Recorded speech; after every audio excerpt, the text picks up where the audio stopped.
Kill a bunch of drudges, and what do you get? A peppermint stick. Today we're going to be talking about treasure. If you've ever wondered how the game decides what to drop in a monster's loot, part of the equation is this DID property right here. It's DID 35, Death Treasure Type. There are a whole bunch of files for the different Death Treasure types. This one, 453, is Loot Tier 1. There's different ones for all the different loot tiers. But if we go to Create Items here, we can see the other part of the equation. These are for trophy drops. So first of all, we have the destination type here. For containing treasure in a monster, it's going to be 9. There are a couple of other destination types that we're going to use in the future. We're not going to talk about them in this video, but in short, the create items list is how we add clothing and weapons to monsters and NPCs.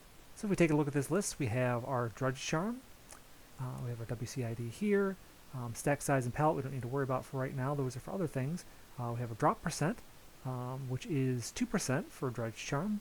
Seems a little higher than that, I suppose, but I guess it is for a Drudge Skulker. And then what we have after this is an important part of the equation. It is the thing that allows this to have its own slot, this Drudge Charm to have its own slot in the treasure. What we do is afterwards we add another destination with a weenie type of 0, so there's nothing here. Basically we're creating nothing for contained treasure with the remainder of the 100%. So there's a 2% here, and then we add the 98% here. Just guarantees that there's a single slot chance probability going on here just for this one item. So you can see that for the purposes of demonstrating our little peppermint stick, I changed this to 1, but originally it was 10%. Again, if you don't have this slot here, this extra part here, these items are going to compete for a slot. So unless you want that, and in some cases you might, you're going to want to add this little 0 WCID create nothing for contained treasure slot after each one. And before I forget, one interesting trick, not really something I think you're intended to be able to do, but if you either intentionally or perhaps by accident, which I've done before, add a WCID of a monster in here and make the monster in question have a no corpse. So there's the bool 29 no corpse. So if we add that, we can add, let's see, what's a null or shroud for 108. Give them a drop probability of 1. So that if we create our Drudge Skulker and we smite him, he actually drops the monster. Generally speaking, what we'd rather do is have him probably generate the monster on death. There are some occasions when it might come in handy to drop something rather than generate it. If, for example, that monster in question is already generating things, and you don't really have the ability with the generator table, however you've got it set up, to make it so that it generates one specific thing on death, on a generate on death emote, you can just have it contain that item. So this is a death treasure table, and as you may have noticed, I'm using light mode. This is normally what I use in Notepad++. I know on some earlier videos I was using dark mode because I know people prefer that, but I've always been a light mode kind of person. So I've not really done a whole lot with death treasure tables. A fair amount of this is handled in the code, I believe, but there are a couple things that you can do here. You can increase the loot quality. There's a loot quality mod option here. Generally speaking, I think it's set to 0, which just means it's the base loot quality, but essentially when you increase the loot quality mod, it increases the potential of the loot to roll towards the highest end of that possible tier. So it's not going to roll, I believe, into a higher tier. If it's tier 4 like this is, it's not going to roll tier 5 gear, but it'll roll sort of the highest possible stats that tier 4 gear can have. So here we have our legendary chest. As you can see up here, we have a weenie type. It's important that this be chest. Again, as I've said so many times before, when you make a chest yourself, you're generally just going to be ripping off a chest that already exists and maybe changing the setup. So you don't need to worry about things like that generally, but it's interesting just to take a look and see some of the differences between this and other types of weenies. We have resist lockpick here, which is obviously for determining how hard a lock is to pick. We have max initial generated objects, which are important for chests that are generating treasure because they are generators. That's how chest treasure is created. It's generated. We have a generator type down here. It's important to have set. And the activation response. Again, as I said, this stuff will already be done if you're using a pre-made chest and just modifying it, but just interesting to look at. We have some other properties here in the bool. We have default locked. This is important to have on a chest that you want to be locked automatically. There are some other types of chests you could make that aren't necessarily locked automatically.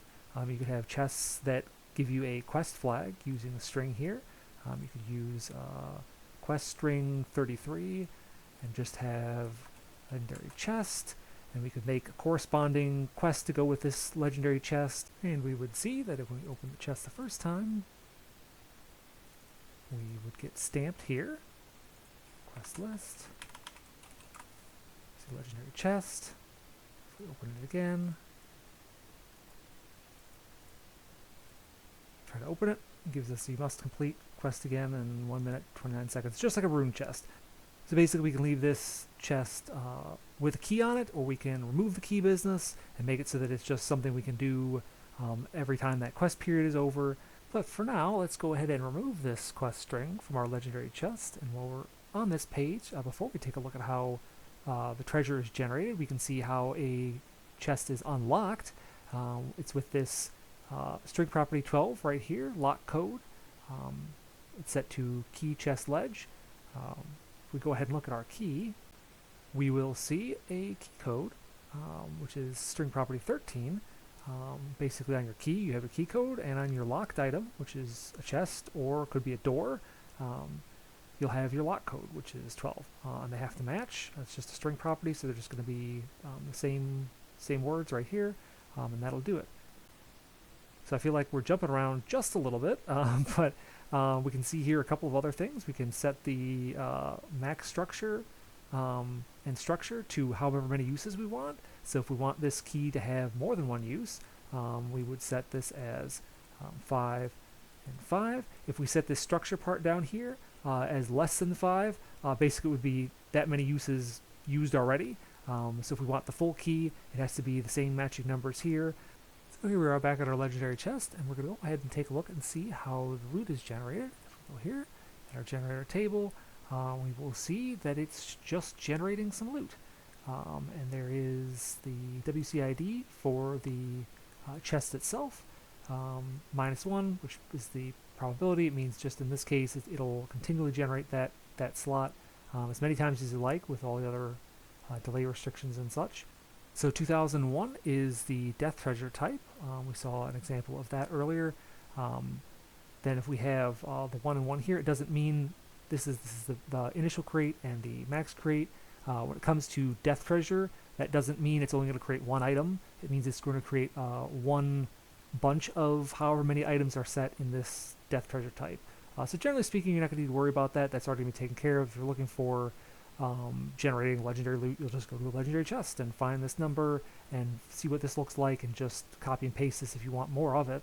But yeah, and so the one interesting thing is we see a where crate that we've not seen before. It's 72. This is used for crate inside of itself, I guess, as far as chests go. And now let's take a look at something a bit more complicated. This is the Grand Casino chest. And we can take a look here and talk about a different way of doing probabilities, the different way that the generator table does probabilities from the crate item that we looked at earlier.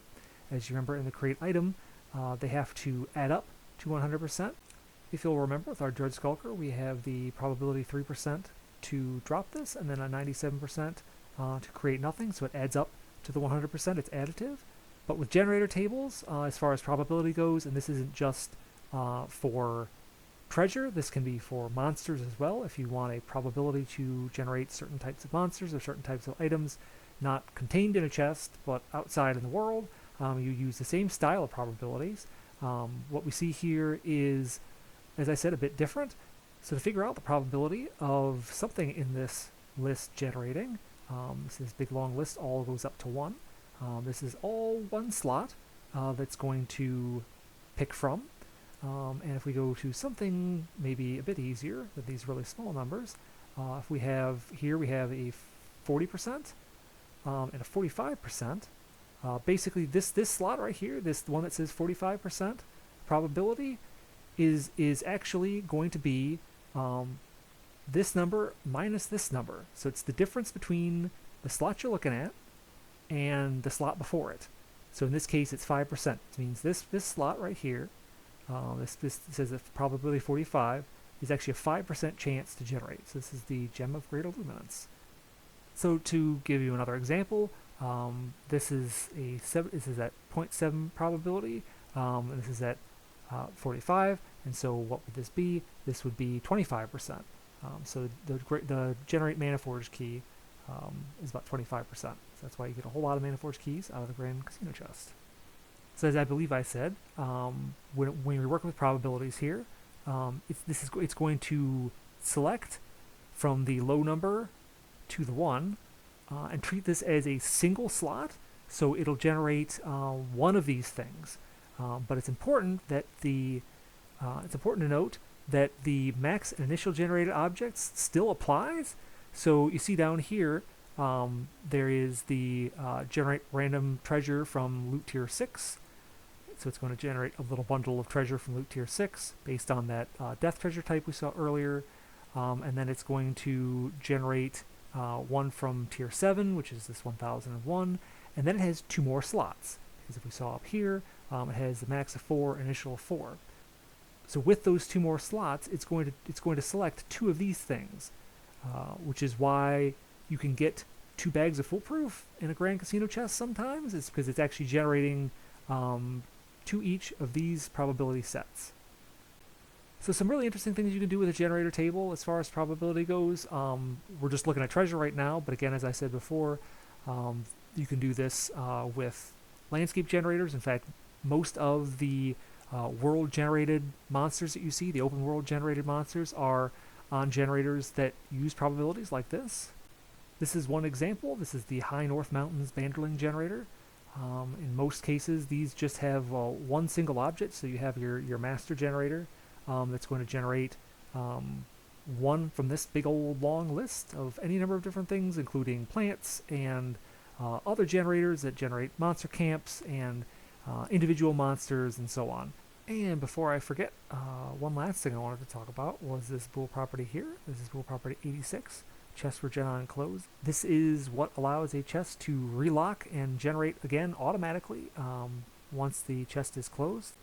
So it's just a quick little video on treasure. I was going to talk about how to wield items on monsters, how to wield clothing, but it seemed like it fit a whole lot better with a different video. So that's what we'll see next time.